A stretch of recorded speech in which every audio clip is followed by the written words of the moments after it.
سلام و درود، امیدوارم که حالتون خوب باشه. فرشید سهراب هستم، نوازنده و مدرس ساز سنتور. تو این ویدیو آخرین قطعه از کتاب گلنار استاد پشنگ کامکار رو با هم دیگه کار میکنیم و نکاتش رو با هم دیگه بررسی میکنیم. قطعه شماره 30 سنگ خارا، قطعه بسیار بسیار زیبا و ماندگار اثر استاد علی تجویدی هست. حتما شنیدینش و مطمئنم که اجراش بکنید خیلی خیلی از نوازندگیش لذت میبرید. یادتون باشه که لطفا حتما کانال یوتیوب من رو سابسکرایب کنید، لایک کنید، کامنت بذارید، شیر بکنید، حمایت بکنید که با همدیگه این مسیر رو ادامه بدیم و کتاب‌های بعدی رو با همدیگه آموزشش رو کار بکنیم. ممنون که تا آخر ویدیو با من هستید. بریم که ویدیو خوب داشته باشیم.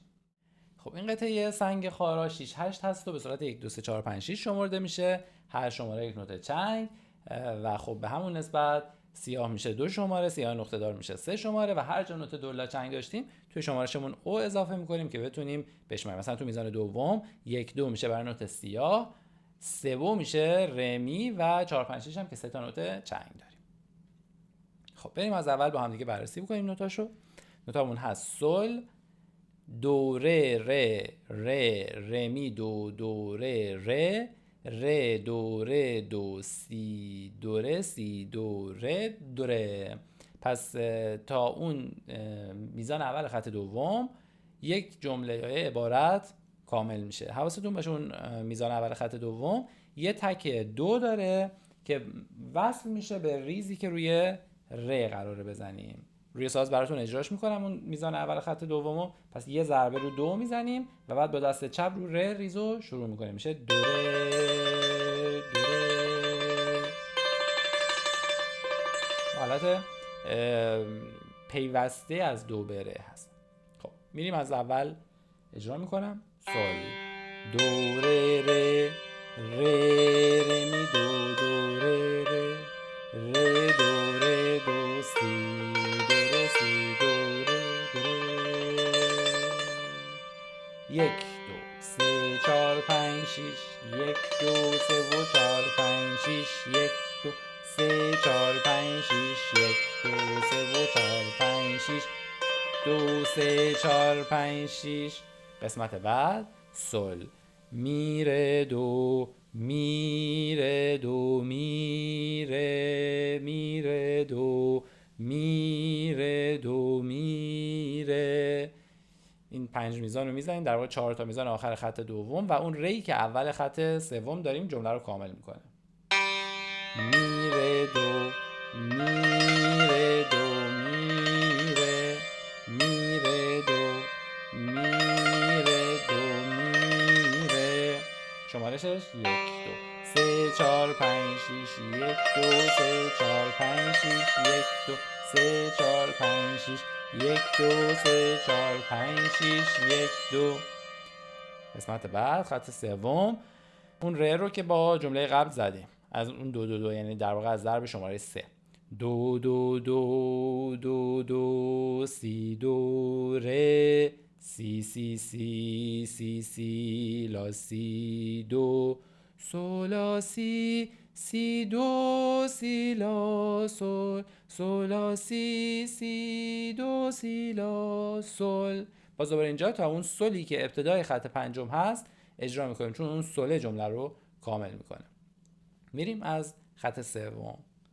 دو دو دو دو دو سی دو ره سی سی سی سی سی لا سی دو سولا سی سی دو سی لا سل سل سولا سی سی دو سی لا سل سل. میشماریم. خب 1 2 که گفتیم برای اون ره هست. 1 2 3 4 5 6، 1 2 3 4 5 6، 1 2 3 4 5 6، 1 2 3 4 5 6، 1 2 3 4 5 6، 1 2 3 4 5 6، 1 2 3 4 5 6، 1 2 3 4 5 6، 1 2.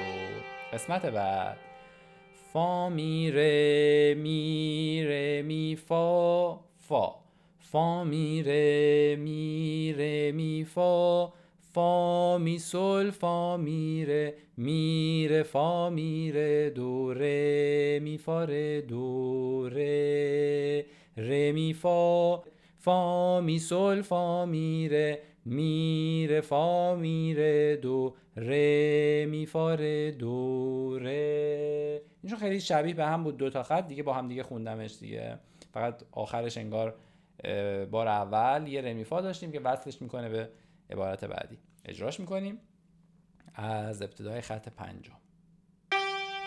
فا می ره می ره می فا، فا می ره می ره می فا، فا می سل فا می ره فا می ره دو، ره می فا ره دو، ره می فا، فا می سل فا می ره فا می ره دو، ره می فا ره دو ره. میشماریمش.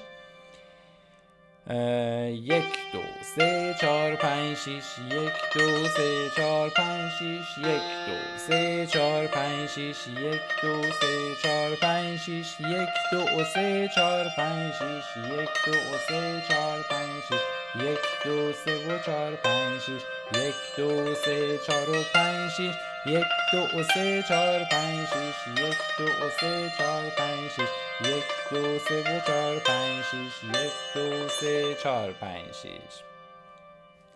حواستون به میکرون ها و می بمولا و همچنین فاهایی که پایینه یا فاهایی که 9 داره باید بالا بزنیم اینا باشه که دقیق نوتا سر جای خودش اجرا بشه.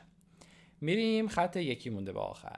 ولت 1 که یه سول فا میره جای اون فا میره ای که ابتدای خط پنجم هست قرار میگیره و کل اون عبارت تکرار میشه. اونو توی تکرارش حالا بعد که کامل اجرا کردم متوجه میشید. از ولت 2 اجرا میکنیم. سول می فا سول فا می ره فا می فا سول فا می ره فا می فا سول فا می ره می فا. ادامهش رو صفحه بعد. فا ره می فا می ره دو می ره. بریم بشنویمش. سول می فا سول فا می ره فا می فا سول فا می ره فا می فا سول فا می ره می فا، ره می فا می ره دو می ره. و بعد کل این قسمت تکرار میشه. بعد که تکرار رو زدیم، بعد از دو خط تکرار یه علامت آ تا بی داریم که باید برگردیم از ابتدای قطعه که نوشته آ تا بی که میشه خط چهارم میزان یکی مونده به آخر رو تکرار بکنیم و با اون عبارت کوچولویی که آخر قطعه آورده که ریتارد هم داره قطعه تموم میشه، یعنی آروم آروم سرعت رو توی اون قسمت آخر کم میکنیم. خب بریم یه دور از اول تا آخر قطعه رو بشنویم. با مترونوم براتون اجراش میکنم. مترونوم رو سرعت 60 و 2 ضربی.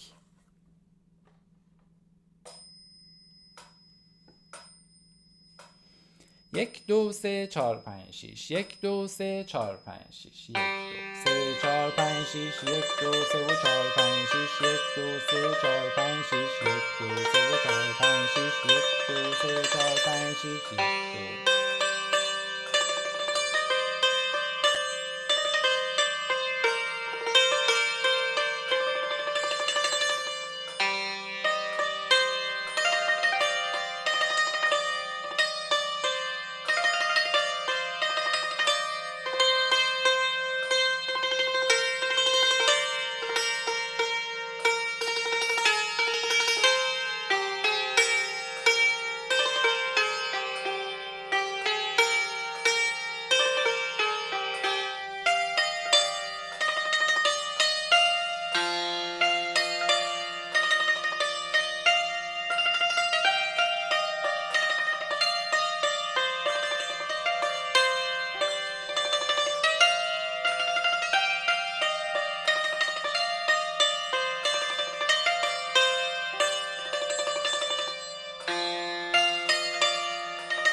آخرش رو با یه ریتارد تموم می‌کنیم، یعنی دیگه با مترونوم نیازی نیست که هماهنگ باشه. در کل سرعت این قطعه از چیزی که الان با مترونوم زدیم اصولا پایین‌تره و من خودم ترجیح میدم وقتی میخوام اجراش کنم با سرعت پایین‌تر بزنم. مثلا یه تیکش رو براتون اجرا میکنم.